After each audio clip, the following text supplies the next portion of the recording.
Hello పిల్లలు, ఎలా ఉన్నారు? నేను ఈరోజు కూడా మీకోసం కొత్త బేతాళ కథతో ముందుకొచ్చేసాను. మరి ఈరోజు కథ ఏంటో చూసేద్దామా?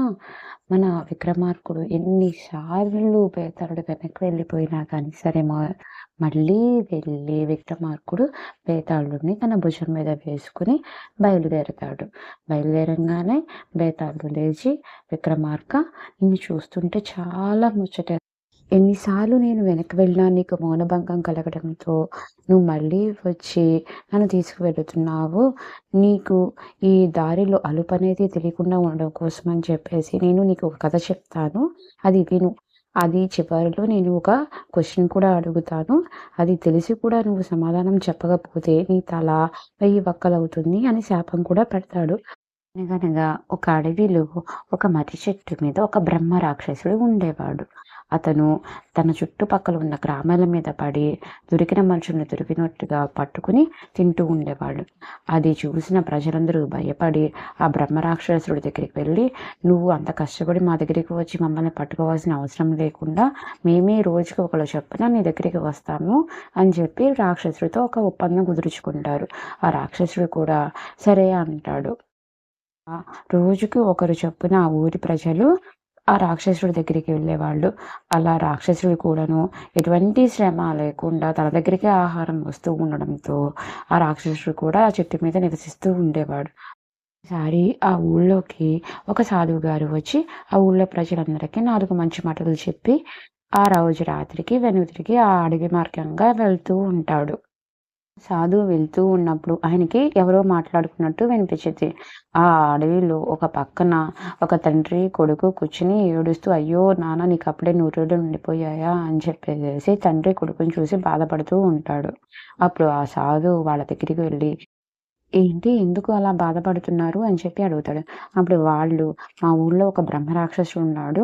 వాడికి మా ఊళ్ళో వాళ్ళు రోజు ఒకళ్ళ తప్పున వెళ్ళాలి ఆహారంగా అవ్వడానికి. ఈరోజు నా కొడుకు వంతు వచ్చింది, అందుకే మేము బాధపడుతున్నాము అని చెప్పి చెప్తాడు. అప్పుడు ఆ సాధువు, మీరేం బాధపడమాకండి, ఈరోజు నేను వెళ్తాను నీ కొడుకు ప్లేస్లో ఆహారంగా అవ్వడానికి అని చెప్పి చెప్తాడు. వాళ్ళు వద్దు అన్నా కానీ సరే ఆ సాధువు వాళ్ళని కన్విన్స్ చేసి అతనే వెళ్తాడు. సరే అని చెప్పి తండ్రి కొడుకు వెనుతిరిగి వాళ్ళ ఇంటికి వెళ్దామని చెప్పి బయలుదేరుతారు. అప్పుడు కొడుకు ఏమనుకుంటాడంటే, నేను బతికి ఉండడం వల్ల ఎంత పెద్ద ప్రయోజనం ఏమీ లేదు కదా! అదే ఆ సాధువు గారు బతికి ఉంటే నలుగురికి మంచి మాటలు చెప్పి నలుగురిని మంచి మార్గంలో నడిపించేవాళ్ళు. కాబట్టి నేను వెనక్కి వెళ్ళి ఆ సాధువు గారిని ఎట్టి పరిస్థితిలోనూ కాపాడి నేనే ఆ రాక్షసుడికి ఆహారంగా అవ్వాలి అని చెప్పి అనుకుంటాడు. అదే మాటను తన తండ్రితో కూడా చెప్తాడు. తండ్రి కూడా సరే అంటాడు. వెంటనే ఆ అబ్బాయి ఆ రాక్షసుడు ఉండే ప్లేస్‌కి స్టార్ట్ అవుతాడు. తను స్టార్ట్ అయ్యి వెళ్ళేసరికి ఆ రాక్షసుడు అప్పుడే ఆ సన్యాసిని తిందామని చెప్పి స్టార్ట్ చేయబోతూ ఉంటాడు. అప్పుడు వెంటనే అతను వెళ్ళి ఆపేసి, మీరు అతనిని తినమాకండి. అతను ఒక సాధువు. అతను బతికుండడం చాలా అవసరం. అతను బతికి ఉంటే నలుగురికి 4 మంచి మాటలు చెప్పి మంచి మార్గంలో నడిపిస్తాడు. నిజానికి నీకు ఆహారంగా కావాల్సింది నేను. నా ప్లేస్‌లో ఆయన వచ్చారు. కాబట్టి నన్ను నువ్వు ఆహారంగా తీసుకో అని చెప్పి చెప్తాడు.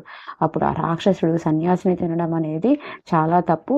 నేను ఈ రోజు నుంచి ఎవరిని మాంసాహారాన్ని తినను అని అక్కడి నుంచి వెళ్ళిపోతాడు. విన్నావుగా రాజా కథ. ఇంతకీ ఈ కథలో ఎవరు గొప్పవారు? ఎవరూ కూడా తెలియని ఒక అబ్బాయి కోసం తన ప్రాణాన్ని కూడా పణంగా పెట్టిన ఆ సన్యాసి గొప్పవాడా? వెనక్కు తిరిగి వచ్చి సన్యాసి ప్రాణాలను కాపాడిన ఆ అబ్బాయి గొప్పవాడా?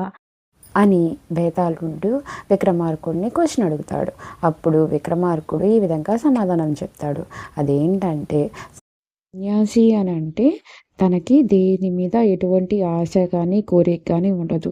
ఎటువంటి కోరిక లేనివాడు మాత్రమే సన్యాసి అవుతాడు కదా! అంటే తనకి తన ప్రాణాల మీద కూడా ఆశ లేదు.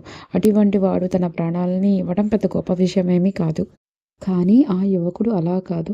తనకి తన ప్రాణాలంటే ఎంతో తీపి. అయినా గాని సరే తన ప్రాణాలని సైతం లెక్క చేయకుండా ఆ సాధువుని కాపాడాలని వెళ్ళాడు. కాబట్టి ఆ యువకుడే గొప్పవాడు అని చెప్పి ఆ విక్రమార్కుడు సమాధానంగా చెప్తాడు. ఇక అంతే.